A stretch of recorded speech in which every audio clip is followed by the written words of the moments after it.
ang pamilya Duterte, sunado, normal yung pagsisinungaling kasi. Sa mga Duterte, di ba? Kaya kung mere statement ng denial, walang maniniwala. Di ba? Tapos pag sa psychology po, pag defensive ang isang tao, ang ibig sabihin niyan, guilty. Ang kasabihan dito sa amin po, pag may lugad niya, minakirat. Ang kabayo, pag may lugad, minakirat. Ang kabayo daw, pag may sugat, nagre-react pag sinasakyan kasi siyempre masakit yung sugat sa likod.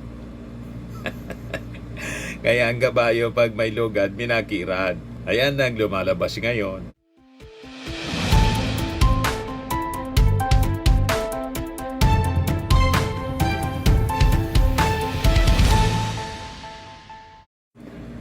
Hello po mga kababayan, si Dante Maravillas.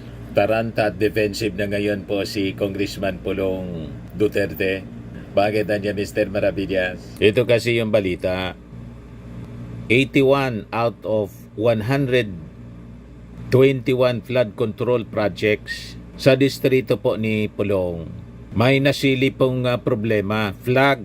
Pag sinabing flag, nasili po na may problema. Kaya iimbestigahan po ng Congress. Tapos, kaya biglang nag-react mga kababayan si Pulong. Defensive ngayon si Pulong. Sabi ni Pulong, yung mga flood control projects niya sa distrito ko, walang ghost. Adi dapat i-welcome po ninyo ang investigasyon ng Congress. Diba? Mas na dapat i-welcome po ninyo, Congressman Pulong, ang pinaplano na pag-imbestiga ng Kongreso para yung mga duda po mawala. Pero kung kwento-kwento lang po galing sa inyo, malabo na maniwala yung mga mamamayang Pilipino kasi sabi nga dito sa amin, sunado na kayo. Ang pamilya Duterte, sunado. Normal yung pagsisinungaling kasi. Sa mga Duterte, di ba? Kaya kung mere statement ng denial, walang maniniwala. Di ba? Tapos pag sa psychology po, pag defensive ang isang tao, ang ibig sabihin niyan, guilty. Ang kasabihan dito sa amin po, pag may lugad niya, minakirat. Ang kabayo, pag may lugad, minakirat. Ang kabayo daw, pag may sugat, nagre-react pag sinasakyan kasi siyempre masakit yung sugat sa likod. Kaya ang kabayo, pag may lugad, minakirat. Ayan ang lumalabas ngayon. Yan sabi niya, Davao City has nothing to hide. Duterte said in response to Congressman Tinio's accusation of irregularities in several flood control projects implemented in the city from 2019 to 2022. Citing a partial dataset of 121 flood control projects worth 6.06 billion pesos, ang sabi po ni Congressman Antonio Tinio na ang kanya daw na team of analysts na pag-alaman na 80 contracts worth 4.35 billion and implemented in Davao in Matina River showed serious red flags. Ayon kay Tinio po, their findings were based on data sourced from the Department of Public Works and Highways na nagsasabi 80 out of 121 projects were either ghost, overpriced, or redundant. Pag redundant po yung project, ibig sabihin, existing na, dinedgitan uli. Tapos kinubra. Ganon mga kababayan. Yung sabi po ni Tinio, there are indicators anya that point to ghost projects, double funding, location changes, gross overpricing in contracts awarded without clear specifications. Of the 121 contracts with a total value of 6.06 billion, 79 were identified as congressional insertions, totaling 4.07 billion pesos according to Tinio. Among the glaring examples was the awarding of 62 contracts totaling 3.43 billion pesos allegedly without proper details. Based on the continuous presentation, 2 of these flood control projects were undertaken by the Diskaya-owned firms, St. Timothy Construction Corporation and Alpha and Omega General Contractor in Development Corporation, amounting to 96.50 million pesos and 90.48 million pesos respectively. Kaya po yung gustong paimbestiga ng Senado ni Jinggoy Estrada, nung yung chairman pa po si Marcoleta ng Blue Ribbon, ang gustong paimbestigan lang po 2022, focus lang niya tayo 2022 to 2025. Imalinaw pong tumiba yung mga Diskaya sa mismong pag-amin po sa pagtatanong po ni Bato de la Rosa. 2016 daw sila nagsimula sa flood control at based po sa graph na present po ni Batangas Representative Jinky Luistro, 2016 po hanggang 2022 nag-peak in billions of pesos yung kontrata ng mga Diskaya. Ulit-ulitin natin ito. Projects, kailan kayo nag-engage ng flood control projects sa DPWH? Siguro mga 2016 onwards. Please make sure of your answer. Yes po, 2016 onwards po. 2016 onwards? Yes po. Very clear man yun sa video na sinabi mo.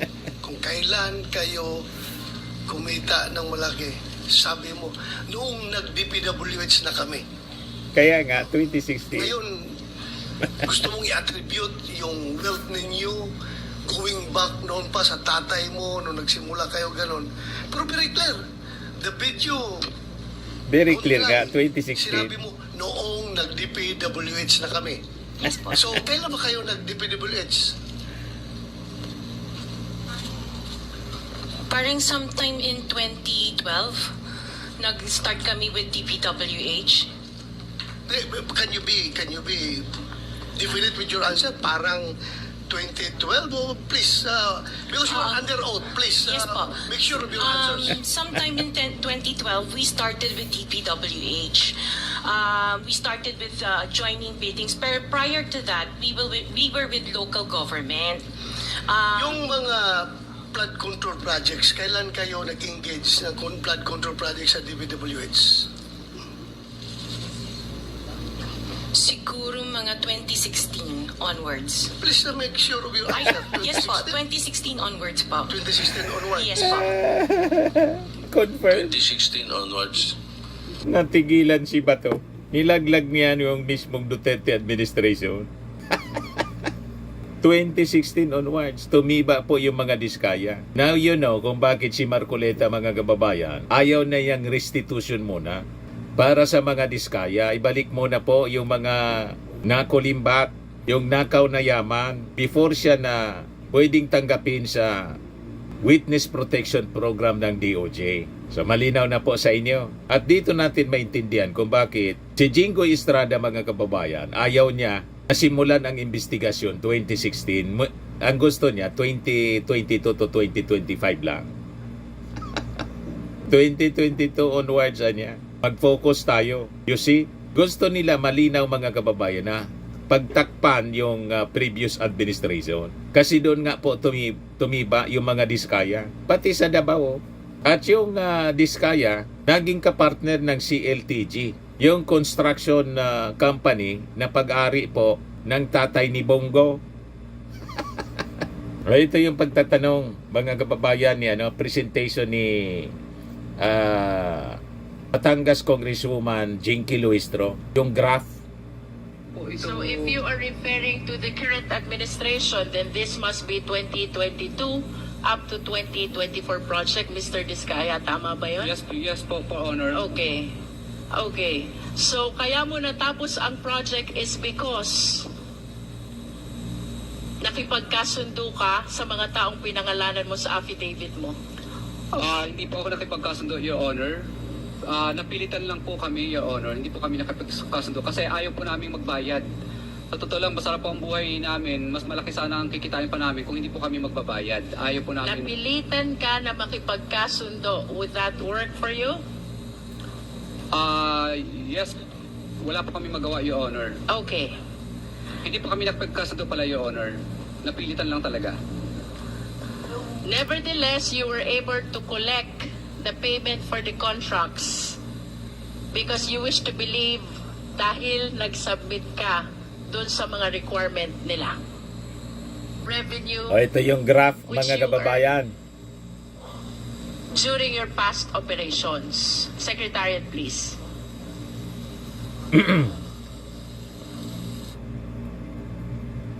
Yan Pataas siya from 2016 to 2022 po. Kita niyo yung graph? By the billions, 8 billion ito. 1 billion to 8 billion. Yan From 2016, mga kababayan. Vizcaya, Yan yung revenue mo nag-spike 2017, 2018, 2019, 2020, 2021, and even the first half of 2022. Pagkatapos, pabagsak na siya. Malinaw po na tumiba sa previous administration yung mga diskaya.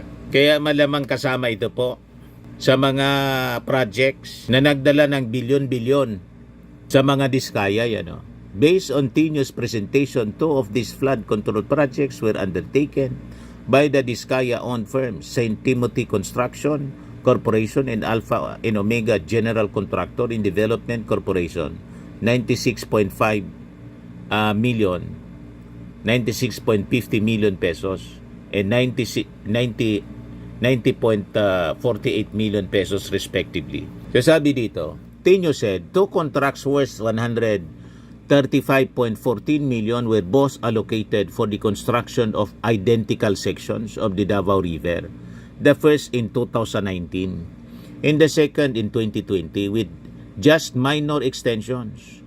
2 additional contracts, each with a price tag of 115 million, were also awarded to different contractors for the same project, revetment along Davao River at the Danao River Bridge live stream section, indicating double funding.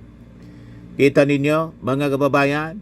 Furthermore, Tino explained that 9 contracts costing 484.4 million were carried out in locations not approved in DIGA, often with significantly reduced coverage.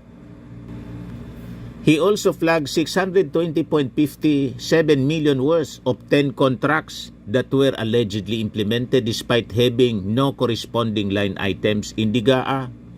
Tino asserted that these flood control projects exhibit red flags and warrant a comprehensive investigation not just by the House but also by the Ombudsman, Commission on Audit, and the ICI.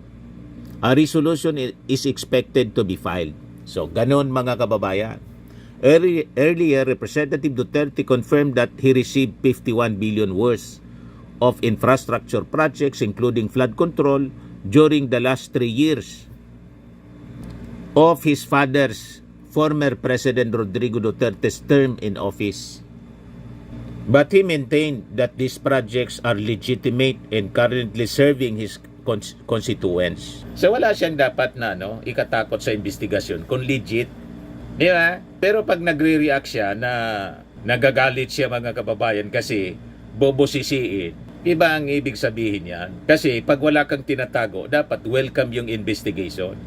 Para kung yung mga duda, di mawala yung mga duda. At mapatunayan na walang problema sa implementation, walang ghost projects, walang substandard, walang double allocation, walang redundancy, madaling sabi. Tama pa? Yung kabayo, pag may sugat, nagre-react talaga po.